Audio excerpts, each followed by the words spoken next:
వర్షాకాలంలో వచ్చే జ్వరాలు తగ్గడానికి ఔషధం తయారీకి కావలసిన పదార్థాలు: నేలవేము, వేప చెక్క, తులసి, తిప్పతీగ, పునర్నవ.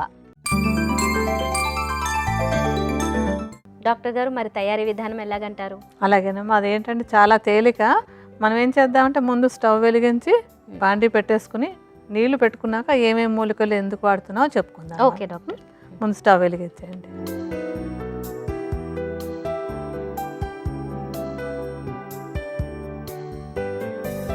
సుమారుగా ఒక గ్లాస్ నీళ్లు పోద్దాము. ఎందుకంటే ఇప్పుడు మనం తయారు చేసుకున్న ఔషధం ఒక డోస్కి ఎంత కావాలో చూపించడానికి అన్నమాట. సో ఒక గ్లాస్ నీళ్లు పోద్దాం దాంట్లో. ఇప్పుడు మనం కావాల్సిన మూలికలు ఏంటో చెప్పుకున్నాం కదా, ఆ మూలికలన్నింటినీ విడిగా మనం ఒక బౌల్లో కలిపి ఉంచుకుని నీళ్లు మరిగాక దానిలో ఎంత వేయాలో కరెక్ట్గా వేసుకుందాం. ఓకే. ఇందులో మొట్టమొదటిది ఏంటంటే నేలవేము.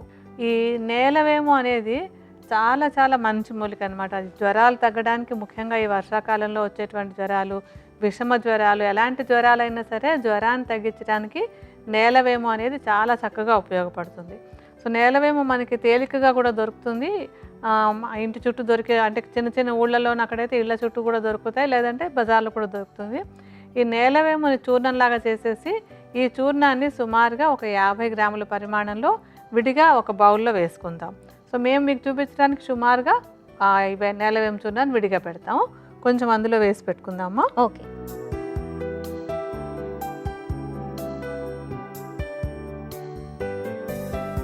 ఆ తర్వాతది వేప చెక్క. వేప చెట్టు బెరడు ఉంటుంది కదా, ఆ బెరడు పైన, అంటే బెరడునే చెక్కలా అంటాం, కాండం పైన ఉండేటువంటి బెరడు చెక్కని దాన్ని తీసుకుని దాన్ని చూర్ణంలో చేయాలి. ఈ వేప చెక్క కూడా రకరకాల జ్వరాలను తగ్గించడంలో చాలా బాగా ఉపయోగపడుతుంది. నేలవేము తర్వాత వేప చెక్క రెండు కూడా చాలా చేదుగా ఉంటాయి.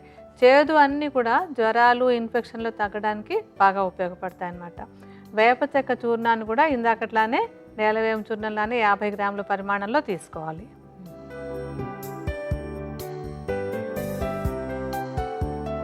ఆ తర్వాతది తులసి.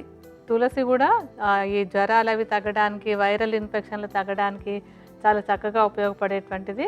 తులసిని కూడా ఎండబెట్టేసి, అంటే తులసి కాండము, ఆకులు అన్నీ కలిపి ఎండబెట్టుకోవచ్చు దాన్ని. ఆ ఎండబెట్టినటువంటి చూర్ణాన్ని కూడా సమానంగా 50 గ్రాములు వేసుకోవాలి.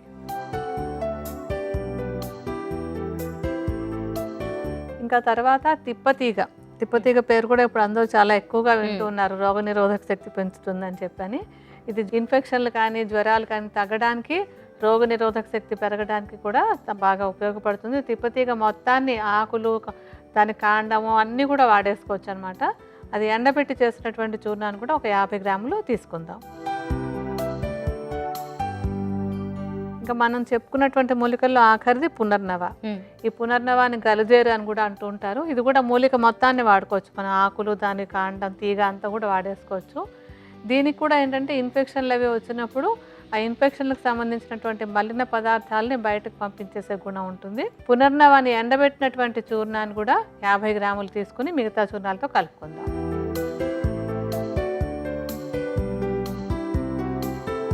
అన్ని కలిపేసేయండి. అన్ని మూలికలు 5 మూలికలు చెప్పుకున్నాం మనం. 5 మూలికల చూర్ణాలు బాగా కలిసిపోయేలాగా కలిపేసుకోవాలి. కలిపేసుకుని ఉంచేసుకోవచ్చు అలాగా. మీరు ఒక చక్కటి గాజు సీసాలో తేమ అది ఏమి వెళ్లకుండా ఎయిర్ టైట్గా పెట్టుకుని మూత పెట్టేసుకుని చూర్ణాన్ని ఉంచేసుకోవచ్చు. ఇప్పుడు నీళ్లు మరుగుతున్నాయి కదా, ఒక గ్లాస్ నీళ్లు తీసుకుని, అంటే ఎప్పటికప్పుడు చేసుకోవాలి కషాయాన్ని, ఎప్పుడు కూడా చేసేసి పెట్టుకోవడం కాదు. ఒక గ్లాస్ నీళ్ళని బాగా మరిగించుకుని ఆ మరుగుతున్న నీళ్ళల్లో మనం టీ పొడి వేసుకున్నట్టుగా ఇది ఒక పెద్ద చెంచాడు చూర్ణాన్ని, అంటే ఈ చూర్ణాల మిశ్రమాన్ని ఒక పెద్ద చెంచాడు అందులో వేసుకోవాలి. ఒక చెంచాడు వేద్దాం నిండుగాను. వేసేసి దాన్ని కొంచెంసేపు మరగనివ్వాలి. అంటే ఒక సగం నీళ్ళు ఎగిరిపోయే వరకు దాన్ని సన్నటి మంట మీద, ఎప్పుడు మర్చిపోకూడదు, సన్నటి మంట మీద దాన్ని మరిగించుకోవాలి.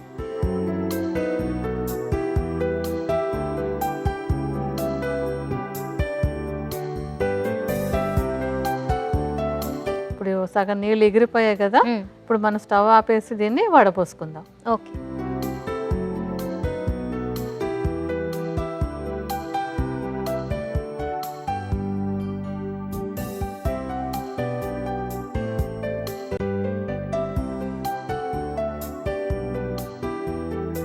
ఇప్పుడు ఔషధం రెడీ అయిపోయినట్టు. అంత వడబోసి పెట్టేసుకుంటే ఔషధం రెడీ. ఓకే, మరి దీన్ని ఎప్పుడెప్పుడు ఎలా తీసుకోవాలి? అంటే ఇప్పుడు ఈ జ్వరాలతో బాధపడుతున్నటువంటి వాళ్ళు ఎప్పటికప్పుడు కాచుకుని గోరువెచ్చగా ఉండాలి. అంటే వేడిగా మరిగేటట్టు కాకుండా కొంచెం గోరువెచ్చగా ఉన్నప్పుడు సుమారుగా ఒక 40 నుంచి 50 మిల్లీలీటర్ల పరిమాణంలో రోజులో 3 సార్లు తీసుకోవాలి. అంటే జ్వరం ఉన్నప్పుడు, కొంచెం జ్వరం ఎక్కువగా ఉన్నప్పుడు రోజులో 3 సార్లు తీసుకోవాలన్నమాట. అలా కాకుండా ఇప్పుడు ఒకళ్ళకి జ్వరం ఉంది, మిగతా వాళ్ళకి రాకుండా మనం ప్రివెంట్ చేయాలి అనుకుంటాం. అలాంటప్పుడు ఏంటంటే డోస్ తక్కువగా ఒక 30 మిల్లీలీటర్ల పరిమాణంలో పొద్దున్న సాయంత్రం ప్రివెంటివ్గా వేసుకోవచ్చు. జ్వరం ఉన్న వాళ్ళు ఒక 40-50 మిల్లీలీటర్ల పరిమాణంలో 3 పూట్ల తీసుకుంటున్నట్టయితే కనుక ఈ వర్షాకాలంలో వచ్చేటువంటి రకరకాల జ్వరాలు తగ్గించుకోవడానికి మనం ఇప్పుడు తయారు చేసినటువంటి ఔషధం చాలా చక్కగా ఉపయోగపడుతుంది. ఓకే, ఇంకొక చిన్న సందేహం, మరి చాలా మంది వేరే టాబ్లెట్స్ లాంటివి కూడా మందులు వాడుతూ ఉంటారు కదా, వాళ్ళు దాన్ని కలిపి వేసుకోవచ్చా? అంటే అవసరాన్ని బట్టి ఔషధాలు, అంటే ఇప్పుడు జ్వరం కొంచెం తీవ్రంగా ఉంటే ఇతర ఔషధాలు వేసుకోవాలి. సింపుల్ జ్వరం అయితే ఔషధం అవసరం లేకుండా వేసుకోవచ్చు. ఒకవేళ ఔషధాలు వేసుకోవాల్సిన అవసరం ఉన్నప్పుడు ఏంటంటే ఔషధం వేసుకున్న 1 గంట తర్వాత ఈ కషాయం తాగడం కానీ, కషాయం తాగిన 1 గంట తర్వాత ఔషధం వేసుకోవడం కానీ చేసి 2 కూడా కలిపి కూడా తీసుకోవచ్చు.